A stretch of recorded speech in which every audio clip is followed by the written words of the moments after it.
बहुत बहुत शुक्रिया, बहुत बहुत आभार सर आपका। सादर प्रणाम आदरणीय कोठारी साहब, डिस्ट्रिक्ट मैडम जी, कुमार जी, डायरेक्टर साहब, नवीन, तमाम आप लोग सब मेरा, आप नाम नहीं बोलूँ तो भी मेरा प्रणाम स्वीकार करिए, और आप सब कलाकारों को, जो भी टेक्नीशियंस है, प्रेस वाले सबको। और आजकल बोलने की गुंजाइश ही नहीं है, किसी का नाम बढ़ता दबाव सामने इससे आता है, क्या बनाया, क्या किया, क्या अच्छा, क्या बुरा। तब जैसे 50 years हो गए मुझे, more than 60 film we produced and I directed more than 30 film। और पहला डेब्यू था मेरा आज का जो बच्चन साहब की फिल्म से। देन मुझे नहीं लगता है कि मतलब कोई भी एक्टर ऐसा होगा जिसके साथ हमने काम नहीं किया हो। राइट फ्रॉम 5 पिक्चर में रजनीकांत को डायरेक्ट किया, 2 पिक्चर बच्चन साहब को किया, मनोज कुमार जी से लेकर सबको डायरेक्ट करने का मौका मिला। सब शाहरुख खान, सलमान खान, अक्षय कुमार, सैफ अली, जिसका भी नाम ले आप, मतलब टिल यस्टरडे, आज मतलब अपने आप में एक इंडस्ट्री। अभी के हम मेरा 50 years कंपनी का सेलिब्रेशन कर रहे हैं, तो एक्टरों की लिस्ट बनाई तो 100 भी कम पड़े। मतलब मैं कह रहे बहुत मुश्किल है, क्यों?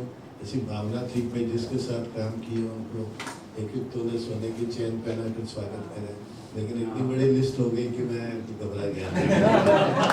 अच्छा, किसी को छोड़ भी नहीं सकते, और मेरे नेचर भी है सर, मैं बड़ों से कम ताल्लुकात रखूँ चलेगा, लेकिन छोटों से मैं अपने उस प्यार को लूज नहीं करना चाहता हूँ, कि मुझे रिस्पेक्ट छोटों से, छोटा बड़ा कोई वर्ड नहीं होता, मैं सॉरी, बट जैसे नवीन जी है, ये लोग आते हैं तो मैं उनको पूछे बड़े प्यार से चाय पिलाता हूँ, बैठता हूँ, इनसे सीखता हूँ।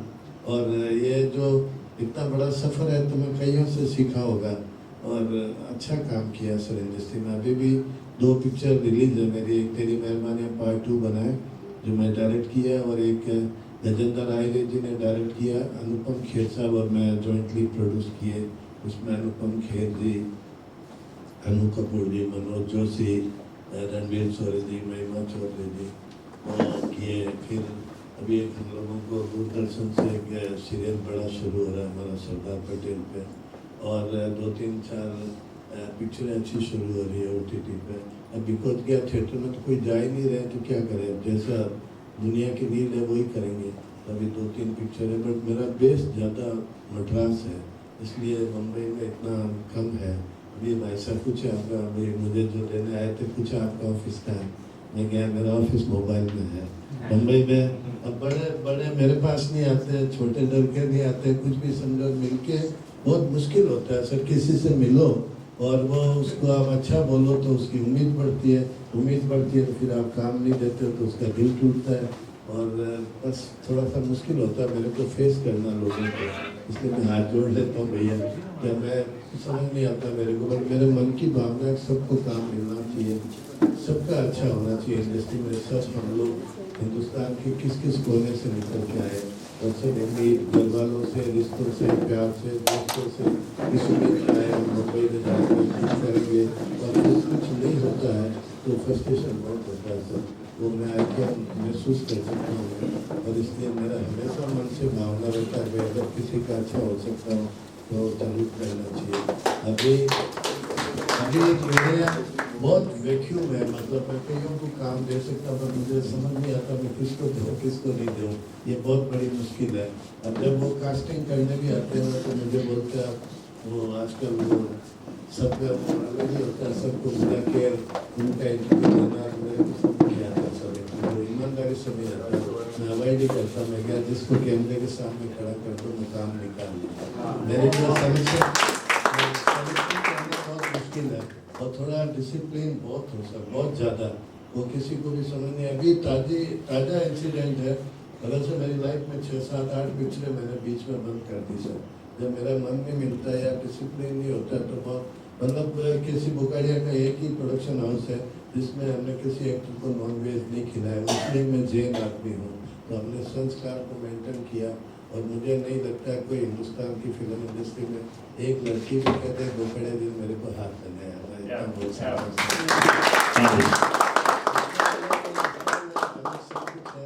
अभी एक ताज़ा हमने एक पंजाबी फिल्म रिलीज की, भूत अंकल तुसी ग्रेट हो, एक पिक्चर और शुरू की थी, मेरी रोटी दा ब्याह। और आप यकीन करें 10 रील बनी हुई पिक्चर, अभी 2-3-4 महीने का इंसिडेंट हो। एक्टर था, न्यू कुमार था और उसके फादर बड़ा एक्टर है, वो दोनों थे बाप बेटे। तो हमने कहा यार ये मैं डायरेक्ट कर रहा था, मैं ठीक नहीं कर रहे हो तुम। बोले साहब मेरी स्टाइल है। हमने कहा यार अभी तुम स्टाइल रखते तक रखते हो, तुम बाहर नहीं आए स्टाइल से। तो चलो सर, दूसरा बाप होता है ना सर, तो वो बोलता है डायरेक्टर को तो सर आप गुरु हैं और आप बड़े हैं, आप बड़ी विचारों, बच्चों को समझ नहीं है। बल्कि उसने मुझे बोला कि सर आपको गुस्सा बहुत आता है। मैं कहा आप तो सेट पे थे। और हमने तो उसको बोला ये ठीक नहीं कर रहे, वो तो हम बच्चन साहब को भी बोलते हैं, रजनीकांत जी को भी बोलते हैं, जब डायरेक्टर का मतलब क्या है, तू चेक आप ठीक कर रहे हो नहीं कर रहे हो। बाकी तो हर आदमी को, हर बाप को अपना काना बेटा भी 3 आंख का दिखता है, इसका तो कोई इलाज है इसका तो कोई इलाज है नहीं। हमने कहा सर आप तो चाय पिलाओ, और हमने बस 1 सेकंड भी नहीं लगा, 1.5 करोड़ रुपया ढेर करके आ गया। हमने कहा सर ये पिक्चर बंद कर दिया हमने। वो सोच भी नहीं सकते, बम्बई से ऐसे भी लोग होते होंगे प्रोड्यूसर जो एक झटके में बंद करते हैं। ऐसा कितने भी बड़े बड़े एक्टरों की स्टोरी है सर। एक आदमी मुझे आया मेरे पास, बड़ा डायरेक्टर प्रमोद बुखाड़िया जी लेके आए और बोले बुखाड़िया ये आपकी बायोग्राफी पे फिल्म बनाना चाहते हैं। तो मैं क्या बायोग्राफी पे बनाना तो अच्छी बात है, पर इनका क्लाइमेक्स क्या है? अगर ये समझते हैं कि गुरुदत्त की तरह केसी बुखाड़िया जी भी अगर मान लो ऑटो में जा रहे हैं, जूते भी नहीं पहन रहे हैं, चप्पल भी नहीं पहन रही है, इनकी गलतफहमी है। मैं हिंदुस्तान का सबसे बड़ा डायरेक्टर हूँ, सबसे बड़ा प्रोड्यूसर हूँ, ये मेरे को गलतफहमी नहीं है, ये मेरा कन्विक्शन है। और जब कन्विक्शन नहीं होता है तो फिल्म लाइन में काम करना भी नहीं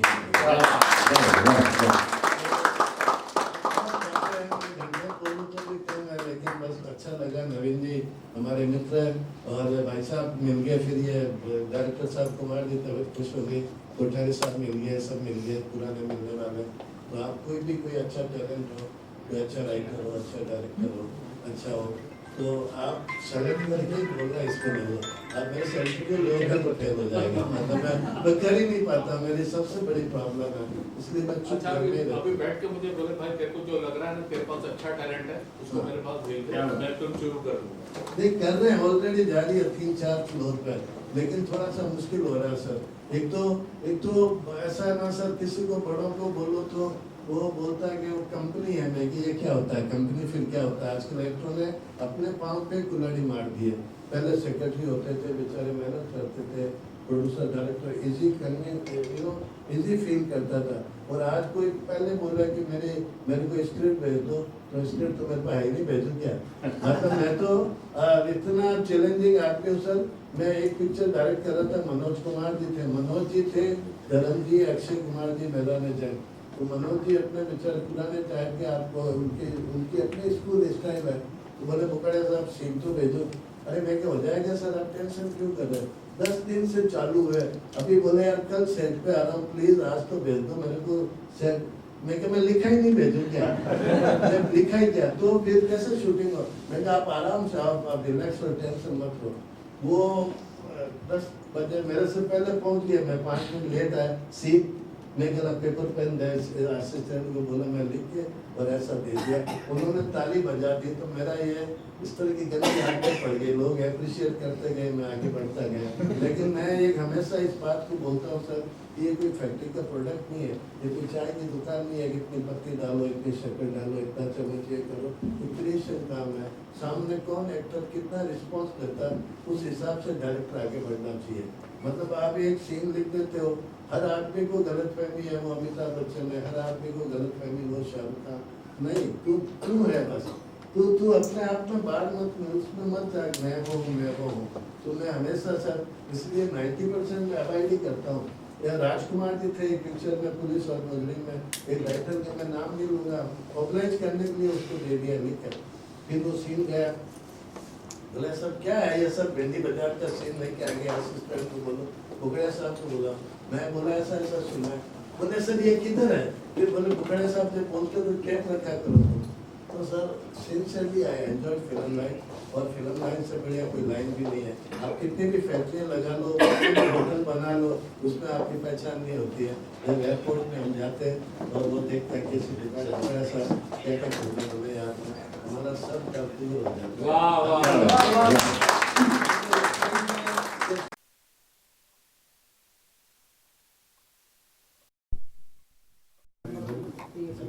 लोग फिल्म लाइन से, साहित्य से, एजुकेशन से, सब जगह के फील्ड के लोगों को बुलाया है। इसी से ये दर्शाता है कि नवीन जी ने अपना जो सर्कल बना रखा है वो बहुत ही प्यार से बना रखा है। मेरे ऑफिस में कई बार इनका आना जाना लगा रहता है और बहुत अटैचमेंट रखते हैं। और इन्होंने एक का फिल्म पुस्तक और लिखी है, वो फिल्म के लिए हमारा कंटिन्यू सिलसिला चालू है। बहुत ही अच्छी कहानी लिखी है इन्होंने और आज ये पढ़ी नहीं है मैंने, तो मैं इसको लेके जाके इसका भी अध्ययन करूँगा। नवीन जी का प्यार यहाँ तक लोग को खींच कर लेकर आया। अन्यथा शहरों में आने का बहुत कम काम पड़ता है मेरा, लेकिन टाउन में इतने सब कुछ हो जाता है कि यहाँ आना। कहीं नवीन जी का प्यार आप लोगों को देख के लगता है कि नवीन जी आज छुट्टी के दिन भी इतने लोगों को खींच पाए। मैं नवीन जी को इस पुस्तक के लिए बहुत बहुत शुभकामनाएं देता हूँ, अभिनंदन करता हूँ, बधाई देता हूँ। बहुत से लोग पढ़ेंगे, हो सकता है इस पर फिल्म भी बने और कोशिश भी करेंगे, कुछ हो सकता है, क्योंकि वाईपी सिंह साहब को ऐसे सब्जेक्ट बहुत पसंद है। मैंने भी इनसे बात की, ये खुद IPS अधिकारी थे, इन्होंने बहुत अच्छी एक मूवी बनाई है, अभी तक रिलीज की नहीं है फिल्म, हमने देखी है वो मूवी। तो मैं साहब से भी रिक्वेस्ट करूँगा इसको और चिंतन ज्ञान करके इस कहानी को आगे बढ़ाएं। मैं नवीन जी को बहुत बहुत पुनः एक बार धन्यवाद दूँ। इतिहास का सबसे बड़ा सबक ये है कि लोग इतिहास से सबक नहीं लेते हैं। इसके कई ज्वलंत उदाहरण हैं। चूंकि ये पार्टीशन के बारे में इन्होंने कहा है, तो इंडिया और पाकिस्तान इन्होंने कुछ कहा कि अंग्रेजों ने चीर दिया देश को। अंग्रेज से ज्यादा बुद्धिमान कोई नहीं है। 1000 लोग आए थे, सिर्फ 1000 लोग आए थे और 25 करोड़ वाले भारतवर्ष को गुलाम बना दिया और 200 साल तक गुलामी की। और इतिहास हमको मुल्क बना कहता है अंग्रेज हमको लूटने आए थे। अरे आप क्या कर रहे थे? 25 करोड़ के देशवासियों को दोषी किया जाए या अंग्रेजों को दोष दिया जाए, क्योंकि सिर्फ 1000 लोग आए थे। तो अंग्रेजों ने एक चीज देखी कि जो देश धर्म के पीछे भागता है वो देश डूबता है। 1791 में अंग्रेज के ही जो भाईजान और उनके जो प्रियजन थे, उन्होंने अमेरिका देश बनाया। पूरा ईसाई देश था 100%, लेकिन उन्होंने कहा हम धर्म निरपेक्ष रहेंगे, और वो देश कहां से कहां चला। पाकिस्तान जब बना तो लगता था बेहद उनकी आइडियाज इतनी अच्छी थी। विचार जिन्ना कहते थे हम सब एक धर्म के लोग इकट्ठा होंगे और मिलके अपना देश बनाएंगे, जन्नत बनाएंगे। इतना ज्यादा लोगों को भावुक कर दिया, लेकिन उन्होंने अमेरिका को नहीं देखा। और आज पाकिस्तान का क्या हाल है? पाकिस्तान, इंडिया भी कोई बहुत आगे नहीं बढ़ा है, लेकिन पाकिस्तान इंडिया का आधा से भी बेकार है। और आज अगर कह दिया जाए कि पाकिस्तान और भारत एक हो जाएं, तो भारतवासी विद्रोह कर देंगे, कहेंगे हमको पाकिस्तान नहीं चाहिए, तुम अलग ही रहो। तो ये इतिहास का एक सबक होता है जो कि हम लोग जो है इतिहास से नहीं सीखते हैं, और जो हमको इतिहास बताया जा रहा है सब गलत है। अंग्रेजों की हम बुराई करते हैं। अरे अंग्रेजों ने आपके भारतवर्ष को बचा दिया। जिस समय उनके पास तलवार थी, हमारे पास तलवार थी, कुछ नहीं कर पाए। जो जिस धर्म का था वो उस धर्म का ही रहा। लेकिन जब समय आया कि शासक के हाथ में बंदूक, शासक के हाथ में मशीन गन और प्रजा के हाथ में सिर्फ तलवार, तो क्या होता? भारत जो है टुकड़े टुकड़े हो जाता। और जैसे अफगानिस्तान, इराक, ईरान है, उस तरह से भारत भी टुकड़े टुकड़े होकर तड़प रहा होता। और किसने बचाया भारतवर्ष को? अंग्रेजों ने। अंग्रेजों के हाथ में मशीन गन थी, लेकिन अंग्रेज धर्म निरपेक्ष थे, उन्होंने भारतवर्ष को बचाया। तो कहने की बात यह है, इतिहास का सबक लेना चाहिए। इतिहास आपको मूर्ख बनाता है सबसे ज्यादा, और उस मूर्खता में मत पड़िए। तो भाइयों और बहनों, वैसे भाइयों और बहनों भी कहना गलत है इस परिप्रेक्ष्य में, क्योंकि जर्मनी में जो सबसे दुष्ट देश था, जहां पे मानव लोगों की कोई कदर नहीं थी, हिटलर के टाइम में 5 करोड़ लोगों को मार दिया गया, लोगों को उठा उठा के गैस चेंबर में डाला गया। उससे ज्यादा मानव हक का हनन कोई देश में नहीं हुआ। और आज जर्मनी में नियम है कि वो इतने नेक हैं, वो हर मिनट सबक लेते हैं। और उन्होंने कहा हम अपने लोगों में बीच में भाइयों और बहनों नहीं कहेंगे। क्यों नहीं कहेंगे? क्योंकि अगर हमने भाइयों बहनों कह दिया तो LGBT का क्या होगा? उनको बुरा नहीं लगेगा? अगर हमारे 1000 में या 1000 में 2 लोग भी LGBT के हैं तो उनको बुरा लगेगा। इसलिए वो लोग कहते हैं दोस्त इतिहास से सबक लीजिए। और नवीन जी की पुस्तक इतिहास के इस आयाम को आगे लेके जाएगी, क्योंकि अभी तक बॉलीवुड और OTT सब जो है इस समय वहां पे वही चीज बार बार दिखाई जा रही है। एक तरह से विचारों में एक तरह से बड़े ही रिग्रेशन आ गया है। और ये पुस्तक इस रिग्रेशन को आगे, मेरे पास हिंदी शब्द नहीं उसके लिए, उसको आगे ले जाएगी। Thank you very much, all the best. जल्दी हम देखेंगे इस पुस्तक को। सभी को प्रणाम। 81 माइल्स किताब का नाम है और इसमें मैं जोड़ रही हूँ 81 माइल्स इन 7 डेज। 81 मील की यात्रा को पूरा करने के लिए मुश्किल से 2 घंटे काफ़ी होते हैं। 60 किलोमीटर की प्रति घंटा की चाल से अगर कोई गाड़ी चलती है तो 2 घंटे काफ़ी होते हैं। ये 21 माइल की यात्रा को 7 दिन लगे। और ये जो किताब है ये इसके 16 चैप्टर्स हैं। पहला चैप्टर है हामिद अली का पैगाम, आखिरी चैप्टर है सफ़र का पहला दिन। इसके बीच में 7 दिन की कहानी है। सफ़र का पहला दिन, सफ़र की पहली रात, सफ़र का दूसरा दिन, सफ़र की दूसरी रात। इस तरह से ये कहानी धीरे धीरे धीरे धीरे धीरे धीरे आगे बढ़ती है और अंततः अपनी मंजिल को पहुंचती है।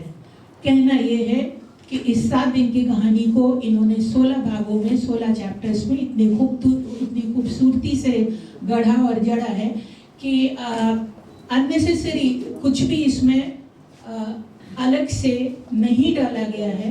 किताब के पन्ने बढ़ाने के लिए या जिल्द को मोटा रखने के लिए अनर्गल प्रलाप इसमें नहीं आया है। जैसी घटना है, जितनी घटना है, जो तथ्य है, जो सत्य है, उसी को कल्पना के आधार पर लेकर के नवीन ने बहुत अच्छी तरह से 16 भागों में इसको प्रस्तुत किया है, जो कि ये बताता है कि ये बहुत अच्छे राइटर हैं। स्टोरी टेलिंग का ये एक बहुत बड़ा भाग होता है कि आप ज़्यादा से ज़्यादा बात को कैसे छोटे से छोटे शब्दों में, कम से कम शब्दों में, छोटे छोटे वाक्यों में किस तरह से आप बहुत आसान भाषा में पहुंचाते हैं, ताकि मुख्य बात ये होती है कि कितना सर्वग्राह है, कितनी आसानी से बात लोगों तक पहुंच रही है। पहली बात ये। दूसरी ये कि 1947 का जो विभाजन है, इसकी जो छवि है हम सबके दिलों में, जो हमने देखा है, ये इसका डार्कर हिस्सा ही देखा है।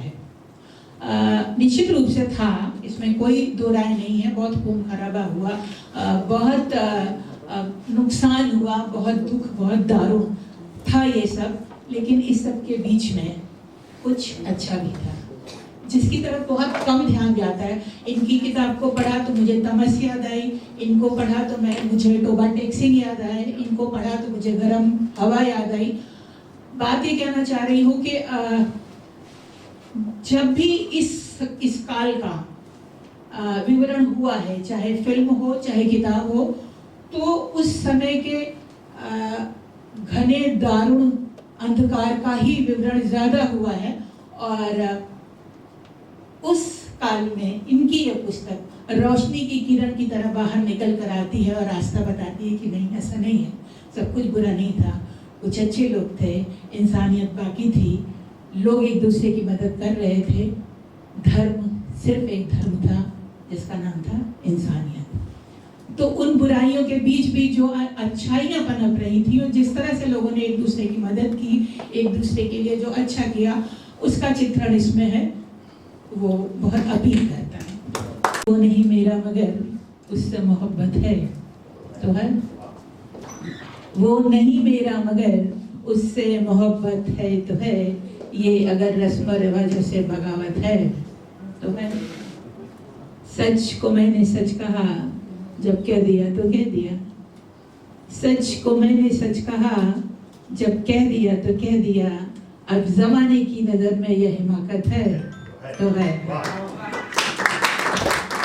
जल गया परवाना गर तो क्या खता है शम्म की, जल गया परवाना गर तो क्या खता है शम्म की, रात भर जलना जलाना उस पे किस्मत है तो है। शेर है कि दोस्त बनकर दुश्मनों से वो सताता है मुझे, दोस्त बनकर दुश्मनों से वो सताता है मुझे, फिर भी उस जालिम पे मरना अपनी फितरत है तो है। कब कहा मैंने कि वो मिल जाए मुझको मैं उसे, कब कहा मैंने कि वो मिल जाए मुझको मैं उसे, गैर ना हो जाए वो बस इतनी हसरत है तो है। और आखिरी शेरा, कुर्बत का मतलब होता है समीपता, निकटता, कनेक्शन। दूर थे और दूर हैं हरदम ज़मीनो आसमां, दूर थे और दूर हैं हरदम ज़मीनो आसमां, दूरियों के बाद भी दोनों में कुर्बत है तो है। वो नहीं मेरा मगर उससे मोहब्बत। मेरी हौसला अफजाई की। मैं किताब के बारे में बोलने से पहले कुछ ऐसी बात बोलना चाहता हूँ जो मुझे लगता है कि मेरे दिल से आएगी, जैसे ये किताब मेरे दिल से आई है। मुझे कई बार लोगों ने बोला कि तुम्हें 20 साल हो गए मुंबई में, तुमने क्या कमाया? तो मैंने कहा मैंने दोस्त कमाया, मैंने प्यार कमाया, मैंने गणपत कोठारी जी जैसे बड़े भाई स्वरूप ऐसे लोग कमाए, वाईपी सिंह सर, नव कुमार राजू सर और जितने भी लोग यहाँ बैठे हैं वो सब यहाँ सिर्फ मेरे प्यार की वजह से बैठे हैं। मैंने दोस्तों को कमाया। देखिए, पैसा कमाना एक अलग बात है, ठीक है, भगवान ने जो दिया उसके लिए उसका धन्यवाद, लेकिन रिश्ते कमाना अपने आप में बहुत बड़ी बात है। और जहाँ तक इस किताब का ताल्लुक है, जब कोई लेखक कोई भी कहानी लिखता है, सबसे पहले उस लेखक के दिमाग में एक प्लॉट आता है, आइडिया।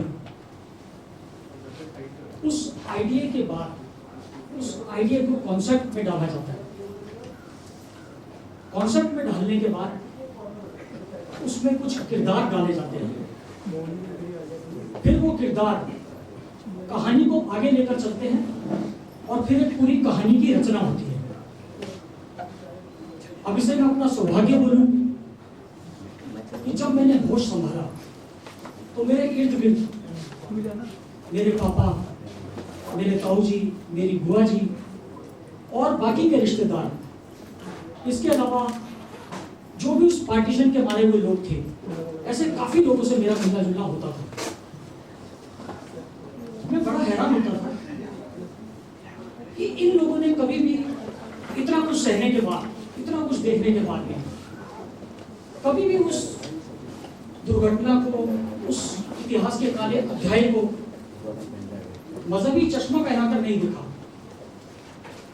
तो मुझे बहुत जिज्ञासा होती थी कि आपके साथ ऐसा क्या हुआ, जब आपने ये वहां से पलायन किया तो कैसे हालात थे, क्या क्या चीजों का आपको सामना करना पड़ा। इसमें किताब में आप मेरे पापा की, जिनका नाम सुखदेव है, उस समय वो 10 साल के थे पार्टीशन के टाइम पे, उनका पूरा किस्सा इस किताब में एज इट इज मैंने लिखा है। उसके अलावा बहुत सारे ऐसे किरदार जो मुझे अलग अलग जगह मिले, बहुत सारे ऐसे किस्से जिसे आप पढ़ेंगे तो शायद रोंगटे खड़े हो जाएंगे। हम इंसानियत को शर्मसार करने वाली ऐसी ऐसी घटनाओं के बारे में इस किताब में पढ़ेंगे, लगता है कि यार कोई इंसान ऐसा कर सकता है। लेकिन उस सब के बावजूद आपसी भाईचारा फिर भी जिंदा हो। ऐसा नहीं था कि सिर्फ नफरत हर तरफ थी, हर तरफ लोग एक दूसरे को मार रहे थे, ऐसा नहीं था। ऐसा भी था कि लोग धर्म से ऊपर उठकर एक दूसरे की मदद कर रहे थे, एक दूसरे को बचा रहे थे, कैसे भी करके ये लोग निकल जाए यहाँ से, इनकी जान बच जाए। तो ये सब आप जब पढ़ेंगे तो आपको इसके बारे में पता चलेगा। तो मैं बस यही कहना चाहूँगा कि भाईचारा, आपसी मेल जोल, ये चीज़ें जो है, ये लगता है कि जैसे किताबी चीज़ें हैं। ऐसा नहीं है, ऐसा नहीं है बिल्कुल भी। ऐसा वास्तव में बहुत बार हुआ है और बहुत बार देखने को मिला है कि आप जब पढ़ेंगे इस किताब को तो आपको पता चलेगा कि यार ऐसा हो सकता था क्या, हमने तो कभी सुना ही नहीं ऐसा, लेकिन सच में ऐसा होता। तो मेरी आप सबसे बस यही प्रार्थना है कि आप लोग इस किताब को जरूर पढ़ें और मुझे आप लोगों के फीडबैक का इंतजार होगा। Thank you very much. Naveen, इससे पहले कि आप बात छोड़ें, नवीन भाई को बहुत मुबारकबाद, शुभकामनाएं और कंग्रेचुलेशंस 81 माइल्स। तो शुरुआत है, अभी माइल्स टू गो, और मैं बहुत खुश हूँ कि उन्होंने ये किताब लिखी। अभी यात्रा शुरू की है उन्होंने, अपने पैदा होने से पहले की कहानी लिखी हो, तो अभी तो बहुत कहानियाँ इनके अंदर हैं, वो बाहर आएंगी। पर इस किताब के लिए मैं पढ़ूँ और मैं लुकिंग फॉरवर्ड की बड़ी पार्टीशन के टाइम के दौरान कहानी है, और तो पढ़ूँगा इसको मैं, और मेरी बहुत बहुत शुभकामनाएं। इसी तरह से लिखते रहिए। और मैं काफ़ी समय से हम एक दूसरे को जानते हैं, हम लोग नेचुरल भगत से फिल्म में हमने इकट्ठे काम किया था, तो उन्हें बहुत अच्छे कलाकार हैं, एक्टर हैं, और किताब भी लिखी है और सब लोग पढ़िए और लेट्स शेयर दिस एक स्टोरी, ताकि ज़्यादा से ज़्यादा लोग पढ़ें और इसे एंजॉय करें। थैंक यू सो मच नवीन भाई, और बहुत बहुत HRI फिल्म स्कूल में आने का आपका बहुत बहुत स्वागत, बहुत बहुत स्वागत। मैं जब हास्य रस होता है तो मैं आपके बारे में पढ़ता हूँ, और कि एक ऐसा भी है, एक अपने आप में एक मुकम्मल इंडस्ट्री। एक ज़्यादा समय नहीं हुआ जब इन्होंने, मैंने और सलमा मैंने पूरी रात फिल्म सिटी में बाहर काटी थी, और वी डिस्कस अलॉट। काटी तो ऐसे कहते हैं, मजबूरी में काटी थी, मजे में बैठे HRI जाने के लिए आपका स्वागत है, और आप स्वस्थ रहें जी। एक साथ में जी 81 माइल जो आज आपके हाथों में जो किताब का विमोचन हुआ, उसके बारे में थोड़ा बहुत जानकारी। भाई मैं देखिए, मैं किताब तो पढ़ा नहीं, मैं इस आदमी से मिला हूँ, नवीन जी से। अच्छा समझदार, बहुत इंटेलिजेंट आदमी है, और इनका हुक्म था मैं आ गया। और मुझे हमारी एक अगली फिल्म में लिख भी रहे हैं, और देखते हैं कैसा अभी है। But is very good man, very human being, अच्छा इंसान है। इनका हुक्म था, और फिर आगे आप सबसे मुलाकात हो गई, और अच्छा ही लिखा होगा जो पर्दे पे देखा हमने। और इन्होंने बताया कि हमारे हैपन, हमारे परिवार के साथ ये काम हुआ, तो जो काम आत्मा से होता है वो उसमें खूबसूरती अलग ही होती है। तो आपको बहुत बहुत मुबारक हो। Thank you very much.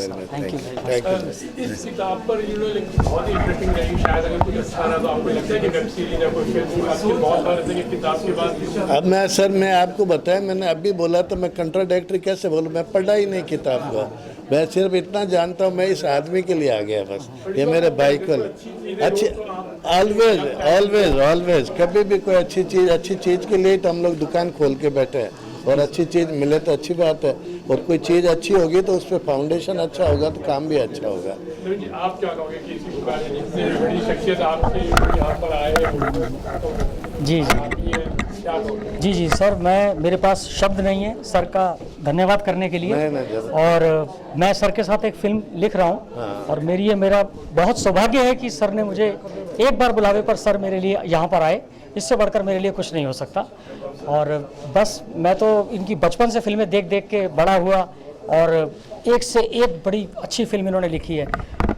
बाकी मुझे खुशी होगी हमारे इस प्रोजेक्ट के साथ भी सर और भी आगे हमारे साथ जुड़ेंगे, बस इससे ज़्यादा मैं कुछ नहीं। मेरा सवाल आपसे है कि जी, इतिहास में देखा जाए तो आपने डायरेक्शन किया है, एक्टिंग करा है, काफ़ी कुछ करा है, तो आप आज फाइनली एक राइटर के तौर पे जी, तो इस जर्नी में आपको कैसा लग रहा है, बताइए।